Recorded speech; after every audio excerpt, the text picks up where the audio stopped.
Fala DS, seja muito bem-vindo, muito bem-vinda à nossa série que vai contar com 5 episódios totalmente voltados para a área de ciência de dados, onde o nosso convidado vai responder perguntas sobre mercado de trabalho, projetos, carreiras, salário e diversas outras perguntas que com certeza é a dúvida da maioria de vocês.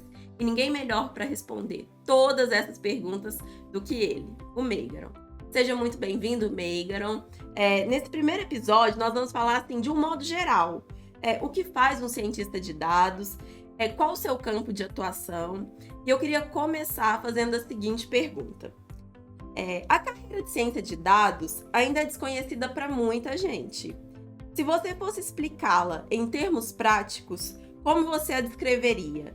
Com qual tipo de função mais conhecida você poderia compará-la? Bom, o cientista de dados ele é um solucionador de problemas de negócio. Os problemas eles são apresentados pelos times de negócio e a solução então ela é criada a partir de dados. Mas para você conseguir manipular e entender esses grandes volumes de dados e toda essa variedade de dados no qual o cientista de dados está envolvido, ele precisa usar ferramentas mais robustas, que vêm lá da programação, da estatística e de machine learning. E uma vez que o cientista de dados ele domina essas ferramentas, ele consegue aplicar essas ferramentas nos dados para poder encontrar padrões, que são repetições de um comportamento. Quando esses padrões eles são identificados através de uma análise de dados históricos, os cientistas de dados eles conseguem prever comportamentos futuros e ajudam na tomada de decisão. Eu vou te dar um exemplo para ficar muito mais claro. Vamos imaginar uma empresa de moda. Essa empresa ela tem um time de categoria, que é o responsável por lançar novos produtos. Só que antes de cada lançamento, a agente de categoria ela viaja para a Europa, para os Estados Unidos, para poder coletar tendências da próxima estação. Só que essas tendências elas são catalogadas e repassadas para o time de designers como se fosse um guia, para que elas desenhem as próprias peças da marca. Quando o desenho das peças ele é aprovado, começa o primeiro grande problema dessa gerente de categoria. Porque com o desenho na mão, ela tem, por exemplo, um vestido longo, ela precisa decidir quantas peças ela vai mandar produzir numa cor preta, por exemplo, num tamanho M. Mas e o tamanho P? Será que ela precisa de mais peças no tamanho P ou no tamanho M? Se nós generalizarmos esse problema para a empresa toda, é como se a gente precisasse encontrar um número ideal de peças para fazer de cada tamanho, cor e tipo de produto. Essa decisão ela parece simples, só que ela carrega um grande risco, que é o risco da empresa perder dinheiro. Eu vou explicar isso para você. Imagina que a gerente de categoria ela decide fazer 30 peças do vestido longo, preto no tamanho P. Imagina que após o lançamento desse vestido, o estoque ele se esgote em 15 minutos. Apesar da felicidade de vender todas essas peças, o sentimento que fica é o seguinte: se a gente tivesse feito mais, a gente tinha vendido mais. Porque ainda existem clientes dispostos a pagar, mas o produto ele acabou, ele esgotou. Então a empresa está perdendo dinheiro. Por outro lado, outra forma de perder dinheiro é se você aumentar o estoque. Imagina que dessa vez a gerente de categoria ela decidiu fazer 100 peças do mesmo vestido longo preto no tamanho P. Só que após vários dias do lançamento desse vestido, o número de peças vendidas foi somente de 30, ou seja, sobraram 70 peças no estoque. E peça no estoque também é perder dinheiro. A empresa ela investiu dinheiro para poder fabricar as peças e não conseguiu retorno financeiro sobre elas. Além disso, a peça parada no estoque ela ocupa um espaço. E esse espaço poderia estar sendo preenchido por outro produto com melhor venda. Então, para você diminuir essa perda de dinheiro na empresa, você precisa vender mais e gerar menos estoque, isso ao mesmo tempo. Só que para isso acontecer, você precisa encontrar um número ideal de peças a ser fabricada por tamanho e cor, de modo a maximizar o faturamento.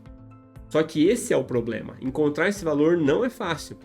A grande maioria das gerentes, elas usam a sua experiência de carreira, informações de mercado, conversa com parceiros e até o próprio feeling para poder decidir qual é esse valor. Porque essa é a base de conhecimento da decisão que ela precisa tomar. Só que é muito difícil você conseguir acertar sempre nessas decisões. Você depende somente da tua experiência. E é aqui que o cientista de dados ele faz toda a diferença. Porque ele não depende da experiência, ele depende de dados. Olha só, o cientista de dados ele receberia esse problema de negócio, planejaria a sua solução, então ele começaria a coletar dados históricos de vendas. características dos produtos, características dos clientes, momento de mercado, posicionamento de concorrentes, tudo isso em busca de encontrar evidências que mostrem um comportamento de compra. Por exemplo, será que uma pessoa ela comprou por causa do preço? Será que comprou por causa da cor? Pela data do lançamento? Pelo cupom oferecido? Será que foi pelas avaliações que ela leu de outros compradores? Será que outras pessoas compraram por indicação de amigos? Será que também foi pelo preço, pela comparação com concorrentes? Será que eles gostaram da boa oferta? Ou seja, através de uma análise exploratória de dados, que é feita com o objetivo de responder essas perguntas, os dados eles acabam revelando muitos comportamentos que estão escondidos nos dados. E esses mesmos dados eles alimentam algoritmos que são capazes de relacionar todas essas características que eu citei de uma vez só e em grandes volumes de dados e consegue identificar um comportamento que pode ser extrapolado para o futuro, formando o que a gente chama de previsão. A previsão nada mais é do que a extrapolação de um comportamento passado, só que com ajustes para o futuro. Isso é uma previsão. Então, o cientista de dados ele consegue dizer quantas peças daquele produto específico serão vendidas no futuro, sem ele ter nenhuma experiência sobre moda. Ele consegue isso porque ele usa comportamentos de milhares de compradoras presentes nos dados. Só que com essa solução criada pelo cientista de dados, a gerente de categoria ela não precisa mais depender somente da sua experiência. Agora, ela pode usar o conhecimento adquirido dos dados, desses milhares de clientes compradores, e somado com a sua expertise, ela vai conseguir tomar decisões muito mais precisas, gerando menos erros. Portanto, essa solução, criada a partir de dados históricos de vendas de milhares de clientes, consegue prever um valor de vendas bem próximo do real, fazendo com que a decisão ela seja mais próxima do balanço ideal, ou seja, mais vendas com menos estoque. Bom, eu espero que eu tenha conseguido te explicar, tá? Agora, com relação à sua segunda pergunta, que era sobre comparar a função do cientista de dados com uma profissão conhecida, eu diria que podemos comparar a função do cientista de dados com talvez um médico. Quando você vai no consultório do médico, você tem uma queixa, você tem um problema. O médico, então, ele começa a coletar dados sobre você. Ele faz perguntas sobre a sua saúde, ele pergunta sobre os seus hábitos, ele pergunta sobre doenças na família, ele pergunta sobre o momento que a queixa começou, ele pergunta para você fazer alguns tipos de exercícios, ele faz algumas análises pontuais no próprio consultório e pede exames para você fazer. Depois disso, ele reúne todos esses dados e ele faz uma boa análise baseada na sua experiência, também no seu conhecimento, na sua formação como médico. E essa experiência é baseada em dezenas de pacientes que tenham as mesmas queixas, ou queixas parecidas com as suas. Então, ele faz um diagnóstico da possível causa daquilo e cria cenários de solução para você. Ele diz o seguinte, olha, você vai tomar o remédio X e ele vai fazer isso, você vai tomar o remédio Y, vai acontecer aquilo e assim por diante. A função do cientista de dados é parecida de certo modo, porque além das decisões não se basearem em experiências, o cientista de dados ele toma decisões que não se baseiam nas experiências profissionais, e sim na experiência e padrão de centenas de milhares de pessoas que estão armazenadas e escondidas nos dados.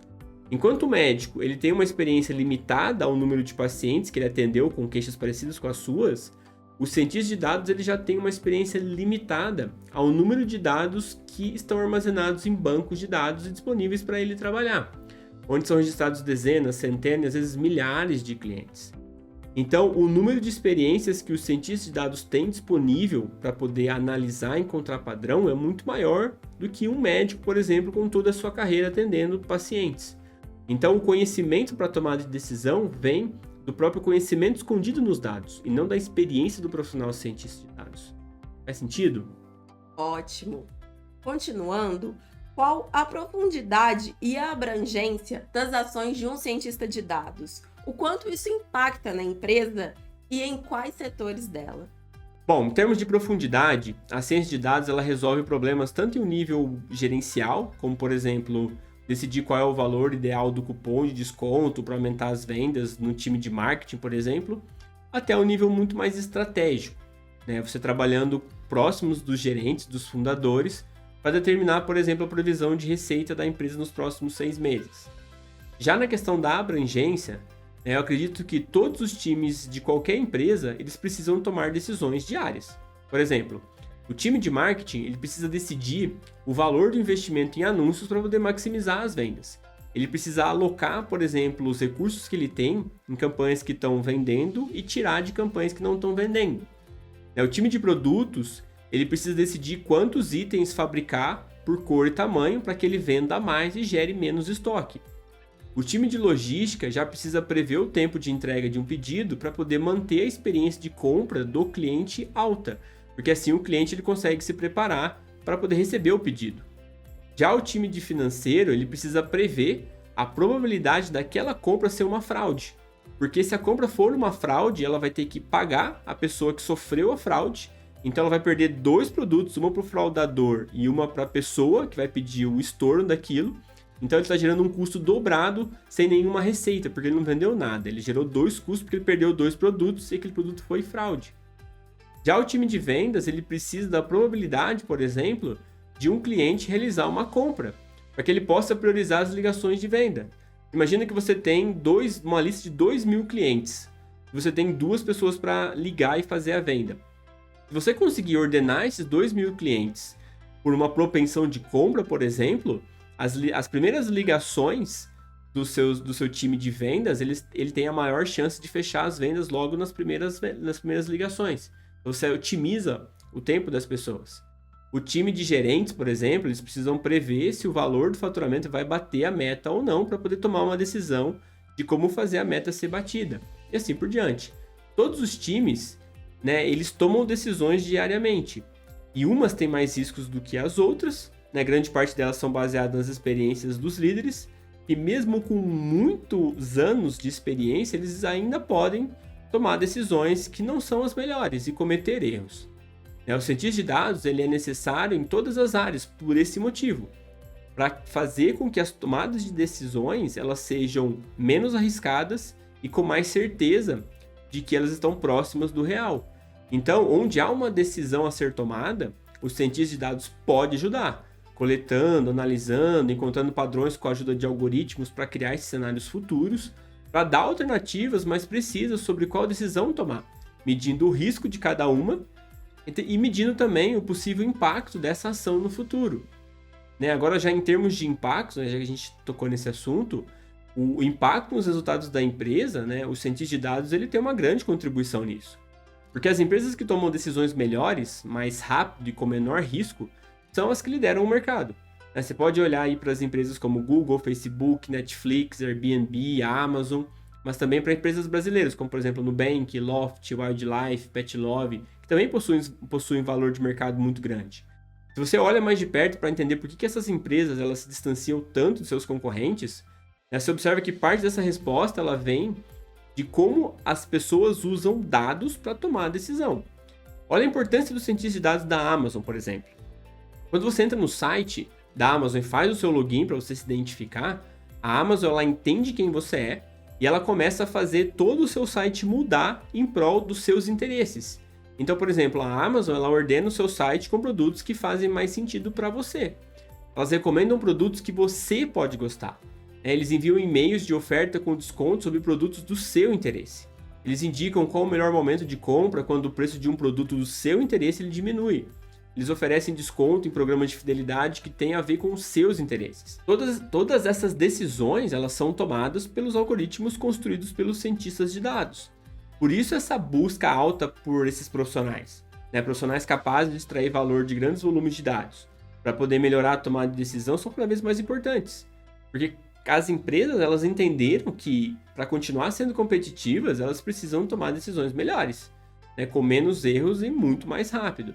O reflexo dessa procura está em todos os lugares, tipo mídia, plataformas de emprego, etc. É só você entrar em sites das grandes veículos de comunicação e olhar na parte de emprego, na parte de carreira, você olha e fala-se muito sobre a ciência de dados, sobre dados em si.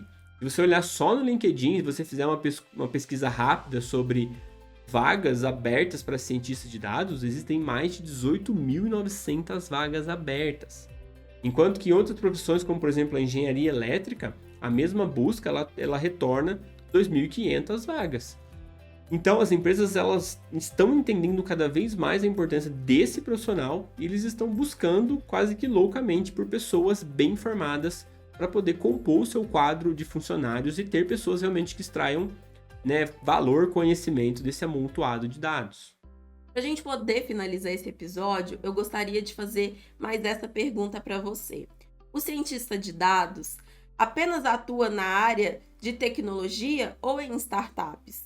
Em quais áreas do mercado ele pode trabalhar?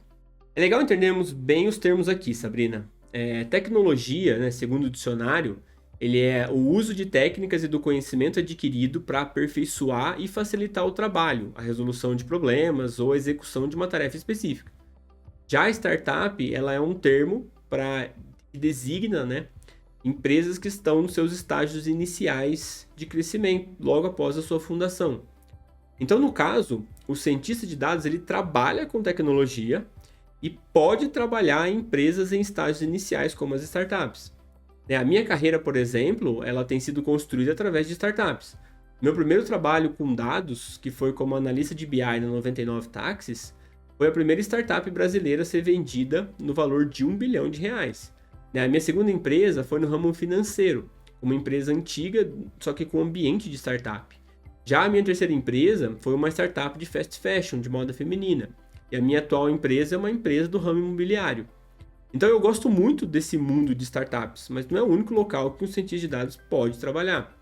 O cientista de dados ele pode atuar em diversos mercados. Mercado financeiro, agronegócio, comércio varejista, e-commerce, indústria, área da saúde, clubes de futebol, direito, órgãos públicos, pesquisas acadêmicas. Recentemente, teve uma notícia que um grande time de futebol da Inglaterra chamado Liverpool, eles publicaram uma notícia mostrando como o clube usa dados para poder analisar jogos, características de jogadores, né, contratações, para poder criar táticas e vencer os competidores.